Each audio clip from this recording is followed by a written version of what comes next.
ఇవాల్టి lunch special చందువా మామిడికాయ. ముందైతే చక్కగా చందువా ముక్కల్ని ఇలా క్లీన్ చేసేసుకొని ఉప్పు పసుపు కారం పట్టించి పక్కన చేసుకోవాలి.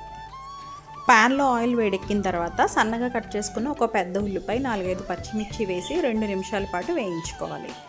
ఇదొచ్చి అల్లం వెల్లుల్లి జీలకర్ర ధనియాలు కలిపి చేసిన పేస్ట్ 1 స్పూన్ వేసుకొని రుచికి సరిపడా ఉప్పు పసుపు కారం కూడా వేసుకొని మసాలా అంతా బాగా కలిసేలాగా ఇంకొక 2 నిమిషాల పాటు వేయించుకొని తర్వాత చందువా పీసెస్ కూడా వేసుకొని పీసెస్ బాగా మగ్గేంత వరకు 2 వైపులా తిప్పుకుంటూ ఒక 5 నిమిషాల పాటు మగ్గించుకొని పీసెస్ మగ్గిన తర్వాత ఉడకడానికి సరిపడా నీళ్లు కూడా పోసుకొని ఈ సైజు మ్యాంగోలో ఒక హాఫ్ పీస్ వేసుకుంటే సరిపోతుందండి.